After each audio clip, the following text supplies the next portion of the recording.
Welcome to the deep dive. Today, we're turning our focus inward, taking a really deep look at the foundational principles of research itself. Right, into the very idea of what it even means to do research. Exactly. So, if you're someone who consumes studies, reviews data, or is just trying to understand how knowledge is, made, this deep dive is for you. hmm We're looking at some, pretty dense academic materials that are all designed to define the core concepts of systematic inquiry, what it is, its goals, and crucially, the underlying mindset you need to get it right. And that mindset, that's really the perfect place to start because research at its core isn't about journals or labs. It starts with a vital, fundamental human trait. Okay. The sources actually call it the vital instinct of inquisitiveness. Oh, I love that phrasing. Inquisitiveness. It's perfect, isn't it?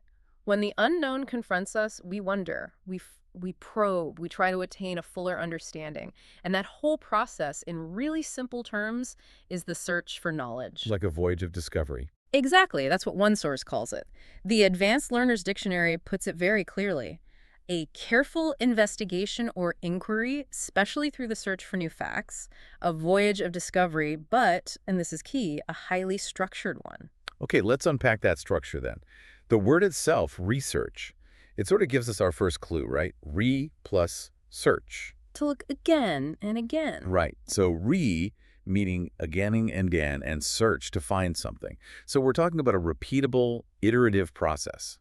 It's this cycle where you observe something, you collect data, you analyze it, You draw a conclusion. and then you're right back at the beginning, observing again. It keeps going. And you have to go through that cycle repeatedly from different angles. This whole systematic process works because it relies on one key scientific assumption that the world operates by dependable, predictable rules.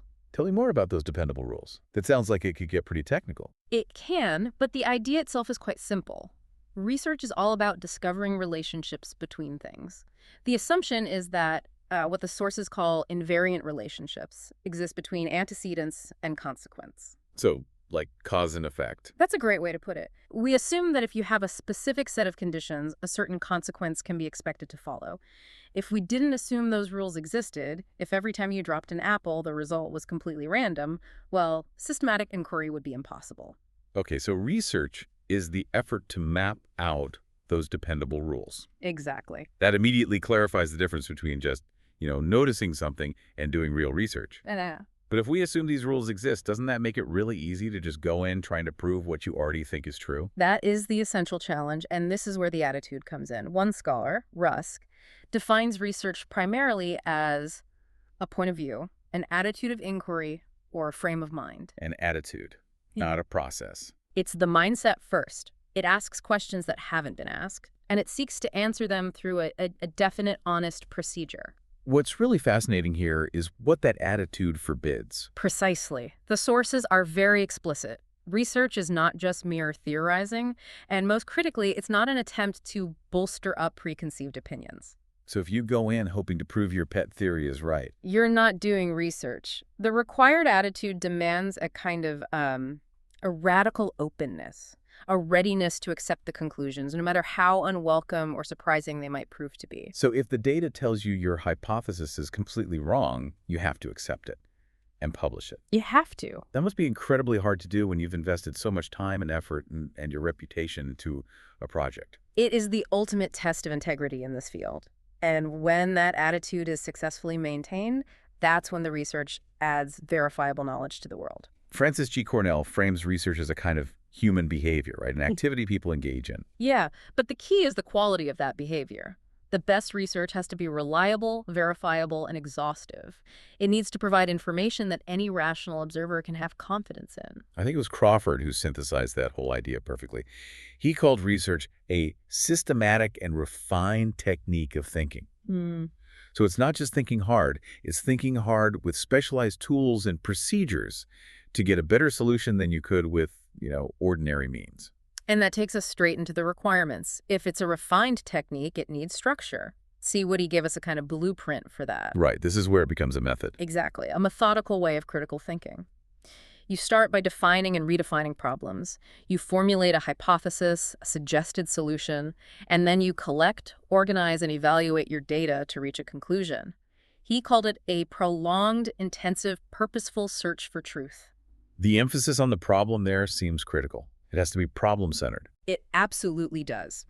Cook reinforced this, insisting that it must be an honest, exhaustive, intelligent searching for facts and their meanings with reference to a given problem. So if you're just hunting for random facts, you're not doing research. No, you're compiling a list. I think this brings up a crucial distinction that Crawford made, one that helps us filter out so much of what we see in the media today. Yeah, this is a big one. Research has to evolve from a genuine desire to know, not a desire to prove something. The moment that goal shifts from acquiring knowledge to reinforcing an agenda, it stops being true inquiry. And often, that desire to know leads to the need for measurement. This is a crucial element. The research has to be quantitative in some capacity. You need to know not just what, but how much. Exactly. Measurement isn't just an optional step, it's a central feature. It's what moves you from subjective observation to verifiable fact. Which brings us to P.D. Leedy's 8 characteristics that define the whole approach. It's like a checklist, right, to see if a study is legit. It's a fantastic checklist. First, it begins with a question. A clear intellectual query in the researcher's mind. Which leads right to the second point. It does. It demands the identification of a problem in clear, unambiguous terms. You can't search for a solution until you've framed the exact problem. So the setup needs total clarity. What about the execution? Execution needs a plan. That's number 3. Research requires a clear, defined plan of procedure. Okay. Fourth, to manage complexity, you deal with the main problem through smaller, appropriate subproblems. Fifth, it seeks direction through hypotheses and is based upon obvious assumptions. And sixth, this is non-negotiable. It deals with facts, not speculation.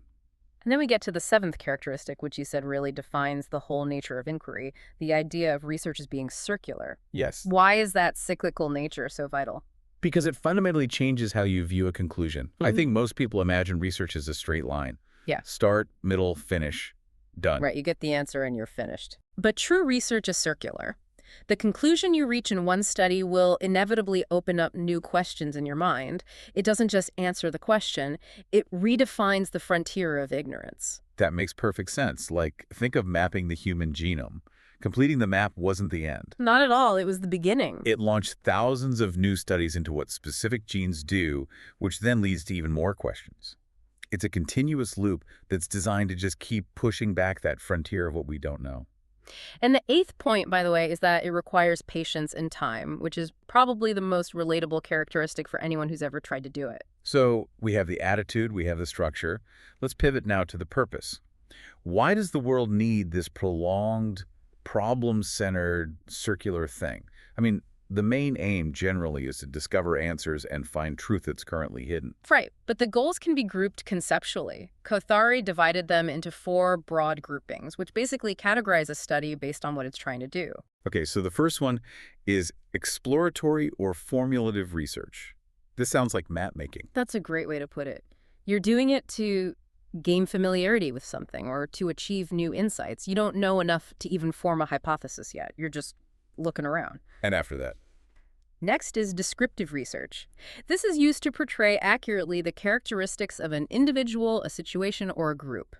It's a snapshot of what is. Like the demographic profile of a community or something. Exactly. Then third is diagnostic research. This tries to determine how often something occurs, or, more importantly, if it's associated with something else. This is where you look for correlations. And the last one is the most complex, right? It is. Hypothesis testing research. This is where you formally test a causal relationship between variables. You're designing a study specifically to see if A actually caused B. That's where the rigor really kicks in. Now, if we look at the bigger picture, Singh offered a different way to classify all this. Not based on the method, but on the type of knowledge you hope to create. Yeah, this is great for understanding the long-term impact. First are the theoretical objectives. The goal here is to formulate new theories, principles, or laws. This is research that contributes basic knowledge. The kind of fundamental understanding that might not have an immediate use, but changes how we see the world. Precisely. Then you have factual objectives. These are simpler. They just aim to find out new facts. It's descriptive, like historical research. You're establishing the record. And then, from the abstract to the practical. application objectives. This research is all about improvement and modification. It suggests new applications for existing knowledge to solve real-world, tangible problems.